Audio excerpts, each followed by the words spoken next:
first I know no limit to you. And I'm catching feelings, babe.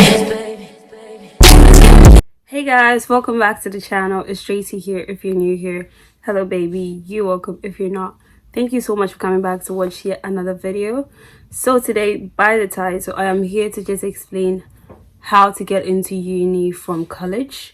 If you haven't watched my college video, like explaining what you do when you come to the UK, maybe you should head over there. Like the things I wish I knew before coming to the UK, you should head there, go watch that video, come back to this video, and then maybe you understand. So guys, I'm just going to be talking about applications you have to do, the student's loan you have to apply for, and everything. So without further ado, we'll get into today's video. But first of all, if you're not subscribed to this channel, kindly hit the subscribe button, join the family. We hit 1k guys, we just hit 1k. Like this has been my dream for a very long time, and finally guys, we are here. Thank you so much for subscribing, and I love you all. Okay, so without further ado, we get into today's video. So yeah, let's talk about getting into uni. So if you're from somebody coming from Ghana and the only certificate you have is the WASI certificate, the first thing you have to do is go to college. When you go to college, the thing you have to do is a level 3 course. Don't do anything level 2. Level 2 is GCSE, which is like equivalent to WASI, which is lower. They need higher qualification before they can allow you to get into the university. So if you're going to college, apply for a level 3 course. Nothing less guys. Yeah, so when you go to college, you can do so many things. You can do A levels. It depends how old you are though. If you are 19 and above, you have to do an access course. That is for more mature students. If you are less than 19, you can do an A levels or go to sit form, where you can acquire a level 3 qualification that will allow you to go into university. And I've also realized you can apply for uni straight from Ghana to the UK, and then you can easily get access to go into uni. So if you want to do it like that, you can do it like that. But if you come and enter the country, your WASI certificate is rubbish. It's rubbish. The only time you can use it is when you become an international student. Okay guys, so if you ever want to come and study here and you're thinking of coming into the country first before you can like go to school, I would just suggest like apply for uni, and then from there you can see your luck. And it's actually easier to get into university as an international student, guys. I've seen so many people do it, and it was successful and it was very quick. If you want to come into uni here, I feel like you should do it somewhere June, July, I guess, because by September you'll be getting into uni, so they will just approve your visa quickly and then you can come. But the money aspect though, because if you want to come, obviously you have to pay for fees, and that is like £13,000 as an international student. So you also have to keep that in mind before you like decide if you want to come here or not. All right, so let's say you've gone to college. In college, you have to do a UCAS application. A UCAS application is the application that allows you to choose up to 5 universities of your choice. So within this application, you choose 5 universities, any universities of your choice, and then you write a personal statement. The personal statement has to be 4,000 characters. When you're in college, they will just actually help you with the personal statement and your UCAS application and everything. So one thing I would suggest is, before you even start your UCAS application, look through the schools that you want to go. Look at the courses that they do, the course you want to do. Look at the UCAS points that they need. The points that they need is like, let's say if you're in Ghana, you're in SHS right now, you have to write for CY. And within this was you have to like pass and just get a grade before you can go into university. That's the same as here. So before you can go into uni, you need a couple of points before you can go. So go through your options, look at the points that they need, and then if you feel like you're not just up to date with everything and you are just laying back, you just choose your schools accordingly. Okay, accordingly. Within this UCAS application, you choose the schools that you want to go to, the courses that you want to offer, everything like that. You write your personal statement, and there are a couple of stuff over there that is easy, like where you stay, your name, and all that. And then that is literally it. So after the UCAS application, within a couple of months, these schools will be getting back to you for an interview. So within this interview, you go and they'll ask you a couple of questions. Why do you want to study this course? Why this university? Blah blah blah blah. Before you even go into this interview, you have to go on YouTube, search the questions, learn, do everything. Just make sure you're ready. And it's not always never a big deal. It is always never a big deal, because you would think, oh my god, it's an interview, but you go and it's just like chill vibes. They're just asking you regular questions.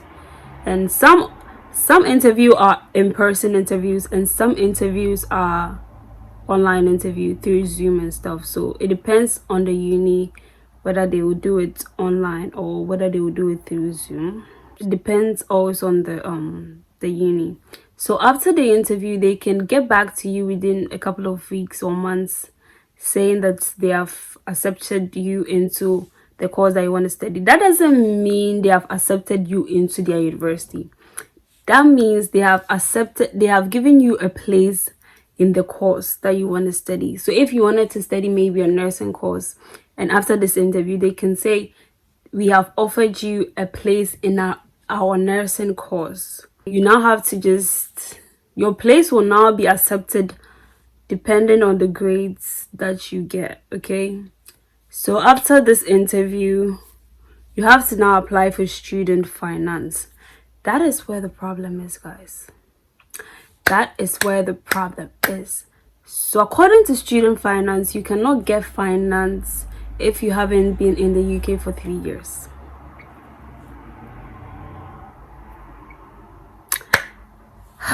Guys, so you could either self-fund yourself, which is like £9,000 each semester, and they are just going to divide it into installments for you every semester for you to pay, or you can wait for 3 years, then go to uni. It's always your choice. It depends on you, but you can always apply. You never know, they can accept. But for me and other people, the people that like hadn't stayed in the UK for 3 years, you apply and they will just say you're ineligible because you haven't been a resident for 3 years in the UK, even though you have other qualifications. It's like you have a biometric card, you have a settled status and all that. They are still going to like, we are sorry, we cannot give you a loan because you are ineligible, guys. They will stress the shit out of you. But I'll always say apply and see, because your luck is not my luck. Some people are just lucky in this world, and some people are just... So yeah, you have to apply and see if they will just give you the loan or not, because 9,000 is like huge, guys.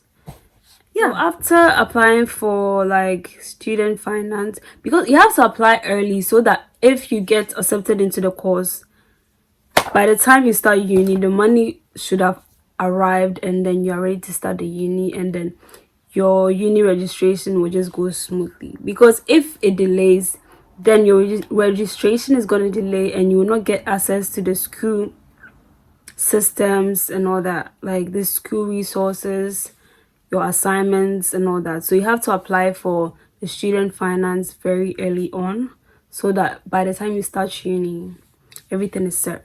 So around August somewhere, your results will be finally out. I think access course students, their results, you already know your results, because as you are just in school, every assignment that you do, you already know your grades. It's A-level students that don't really know their grades. So if you're an access course student, you already know your grades by the end of the course. The course will end around like June, and then by August you already know if you're going to uni or not. Like by June, you already know if you are just going into uni or not. So by August, your place will either be accepted or rejected by your university. So guys, let me say one thing. So you see, you choose up to 5 universities, yeah. So after you've gone to all these interviews, you have to choose 2 main universities. One is your firm choice and one is your insurance. A firm choice means that is the university that you really want to go. Like that is literally your first choice. And the insurance choice is like your second choice. A university that you don't mind going to, like it's okay. Like if the first one rejects me, at least I know that the second one is going to accept me. Okay, so that is how it is. So when August comes and your places are being accepted, your place can be either accepted or rejected. And if your firm choice doesn't accept your offer and your second choice doesn't accept your offer, they can put you through clearing. So clearing is when universities have spaces in their courses, but they don't have like people to just apply for the courses and all this. When you're in clearing, there are so many courses there. These courses have less people doing the course, so the universities will just put it through like clearing. Like people have to just come and do the courses. So if you're in clearing and you see a course that you actually want to do, you just ring up the university, tell them you want to apply the course. They will just give you permission, or they will give you a code or something like that. You apply, and if they feel like you qualify, they will just accept you. Yeah, so that is literally how to get into uni. And I feel like after you do a course, a level 3 course, you are more likely, like you have like 75% chance of getting into uni. Here uni is more, somebody told me here uni is more like a business than like an education. They just want you to come to uni. So even with not so good grades, you are still going to get a place in university. Yeah, but let me not discourage you. If you want to get like the course that you want to go and study, obviously you need like points and stuff, or else you have to go through clearing and you have to choose another course that you might not really necessarily like. And if you are somebody who just is fixed on one career plan and doesn't want to change it, then you need to like get the grades to get into that course that you want. So tips on getting like the grades that you want for uni, I would just say talk to your course tutors, guys. If you don't understand something, like talk to your course tutors, let them know where and what you don't understand, how they can help you and stuff. So I had this friend, yeah, she had somebody that had already finished with the course.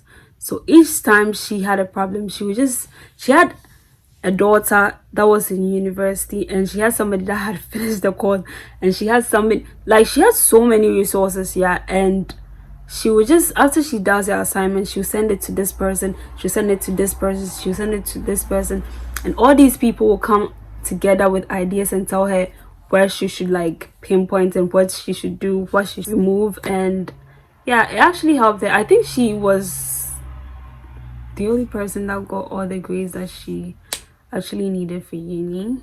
Yeah, so you can also do that. Let other people check your work, let other people see what you are doing, and you never know, you can get good grades by other people saying, oh, I think this is not academic enough. You never know. Okay, so this brings me to my second tip. Write academically, guys.